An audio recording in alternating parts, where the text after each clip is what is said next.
If you're getting ready to retire, or you're already there, selling or letting go of these 5 things can dramatically improve your retirement and increase your peace of mind and confidence as you move into this next chapter.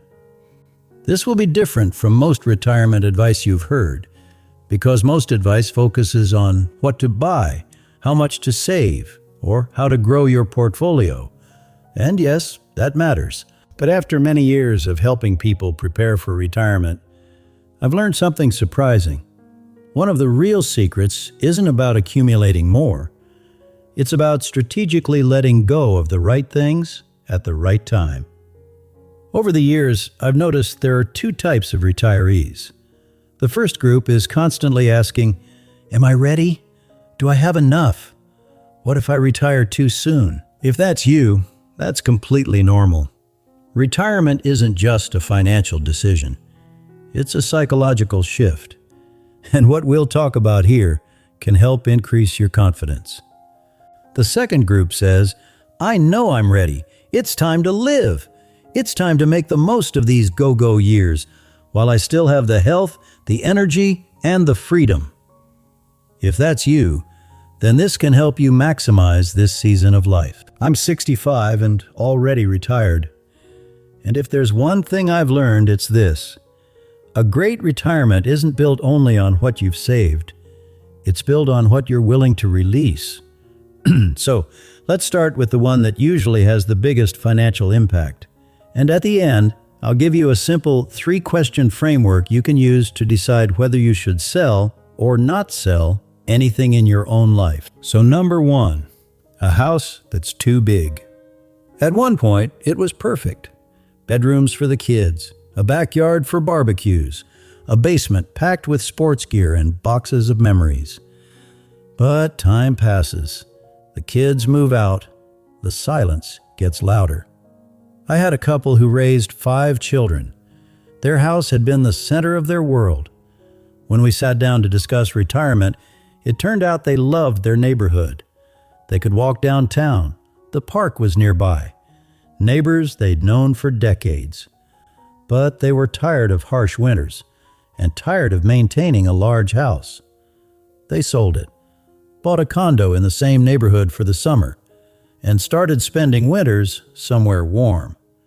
Financially, it freed up about $200,000, saved them roughly $15,000 a year. But more importantly, they stopped being house managers and became managers of their own lives. Sometimes I ask people a simple question. Do you live in your house, or does your house live in you? Number 2, financially supporting adult children at your own expense. This is the most emotionally complicated one. We're parents. We want to help. That's natural. But if you're 60 or 65, you have a limited number of active years left. Your children have decades. I knew a couple who postponed retirement for 3 years to help their daughter buy a home. They did it out of love, but those 3 years were some of their best years. Homes can be financed. Cars can be financed. Education can be financed. Retirement can't. If you can help without harming your own security, wonderful. But if you're sacrificing your peace of mind and health, pause. Sometimes the best gift you can give your children is staying financially stable and not becoming a burden later. Number 3, expensive toys that have become obligations. Boats, collector cars. I had a client, Tom. He'd spent 20 years restoring classic cars. He owned 5. By retirement, those cars were costing him about $12,000 a year. Storage, insurance, maintenance. He drove them a few times a year. One day his wife said, "So each drive cost us about $2,000. At first, he didn't want to hear it. Those cars were part of his story. But over time, he noticed he was visiting the storage unit less and less. The cars sat there. The money kept going out. He kept one, his favorite, sold the others. The result? $9,000 less in annual expenses, about $180,000 in freed up capital, and far less stress. He kept the joy and let go of the burden. Sometimes when we hold on to everything, we end up enjoying nothing. The second car.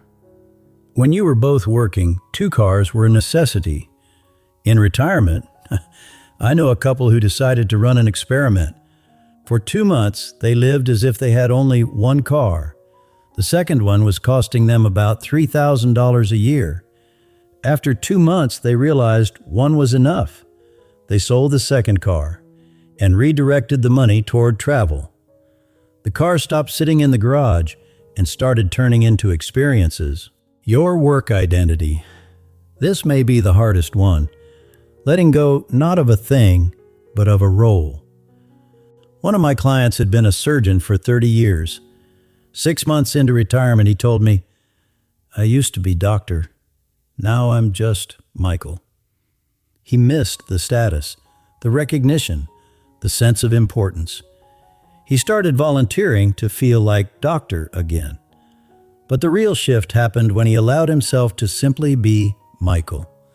He took up woodworking, mentoring, became the grandfather who could show up to school events on a Tuesday afternoon. And he realized his title was what he did, not who he was. You don't lose your value when you leave your job. You just take off the badge. 3 questions to ask yourself. When you're considering selling or letting go, ask yourself, does this serve my new life or my old one? Am I holding on out of habit or real joy? What does it truly cost me? Not just money, but time, energy, mental space.